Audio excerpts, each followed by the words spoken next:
आज मेरे बड़े बेटे के यहाँ पेरेंट टीचर्स मीटिंग था, पीटीएम था, जिसमें मैं भी गया। तो मैं जब वहाँ पहुँचा तो मैंने देखा एक पेरेंट्स ऑलरेडी वहाँ पर बैठे हुए थे और वो पेरेंट्स मैम से कुछ इस तरह से बात कर रहे थे। शायद उससे समझ में आ रहा था कि इनकी फी पिछले कई महीनों से जमा नहीं है। मैम से बोल रहे थे कि क्या अगर फीस जमा नहीं है तो बच्चे को पेपर तो दिला देना चाहिए।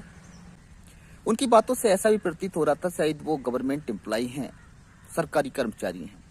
मैम ने कहा कि आप प्रिंसिपल मैम से बात कर लीजिए, तो वो बोल रहे थे कि मैं प्रिंसिपल मैम से बात नहीं करूंगा। तो कहने का मतलब ये है उनकी फीस जमा नहीं थी और साल का लास्ट हो गया, सोचने की बात है। दूसरी बात उन्होंने कहा कि मैथ्स के टीचर ने हमारी बच्ची को डांट दिया है किसी क्वेश्चन को गलत करने पर या किसी तरह से, तो वो उन टीचर से मिलना चाह रहे थे मैथ्स के। तीसरा पॉइंट उन्होंने बताया कि कॉपी में करेक्शन ठीक से नहीं किया गया था। चौथी बात उनकी बताई कि जब एडमिशन का समय था तो एडमिशन के टाइम पर बच्चे की जो टीसी दी गई, टीसी में कुछ मिस्टेक्स थी। तो मैडम उस मिस्टेक्स को मैडम ने ये कहा होगा, प्रिंसिपल मैडम ने या प्रिंसिपल सर जो भी रहे होंगे, उन्होंने ये कहा होगा कि इस टीसी को दोबारा से बनवा लाइए, मतलब फ्रेश कॉपी आ जाए। तो बोल रहे थे कि मैंने उस पर हाथ से कटिंग करके करना चाहा और जो भी उच्च अधिकारी होते हैं उनसे मैंने सोचा कि इसको करा दूं, लेकिन मैडम नहीं मानती हैं। और उनका ये भी कहना था कि टीसी के विषय में मुझसे अच्छा कोई नहीं जानता। टीसी क्या होती है, उसकी क्या वैल्यू है, क्या उसमें उसकी कटिंग होने पे चलेगी या नहीं चलेगी, ये मुझसे बेहतर कोई नहीं जानता। इस तरह से मैं उनका अंदाजा लगा पा रहा था शायद वो या तो गवर्नमेंट टीचर हैं, शिक्षा विभाग में किसी तरह से कोई पदाधिकारी हैं या कर्मचारी हैं, जो भी है। लेकिन इतनी सारी समस्याएं उनको स्कूल से थी। समझता हूँ जब आप गवर्नमेंट एम्प्लॉय हैं तो फीस तो आपकी मंथली सैलरी से तो ज़्यादा नहीं होती।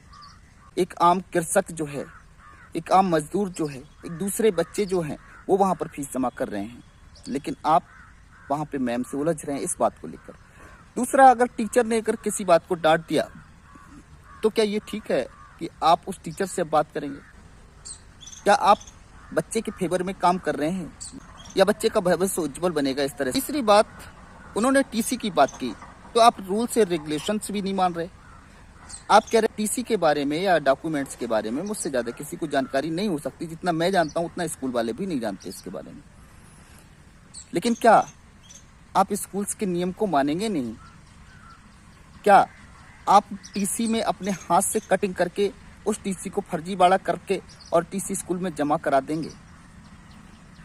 तो मुझे कहीं ना कहीं ऐसा प्रतीत हुआ कि इस तरह गार्जियंस अननेसेसरी बात स्कूल में करते हैं जो उनके बच्चों के फेवर में और उनके अपने फेवर में बिल्कुल नहीं होती। सोचना चाहिए कि बच्चे के भले के लिए कुछ अगर कठोर कदम उठाए जाते हैं, हमें उनका पालन करना है। फीस को अगर हम सक्षम हैं तो जमा कर दें, कौन सी आफत आ रही है? हम 4 व्हीलर से आ रहे हैं स्कूल में बच्चे का एडमिट कार्ड लेने, हमारी पिछले 3 महीने से फीस जमा नहीं है, उस पर हम सिफारिश करते हैं, मैडम को डांटते हैं, टीचर से उलझते हैं। क्या तरीका है साहब? गलत लगे वीडियो में कमेंट करके बताएं, और अगर सही लग रहा है तो एक बार एक पॉजिटिव कमेंट भी करें। धन्यवाद। जय हिंद, जय भारत।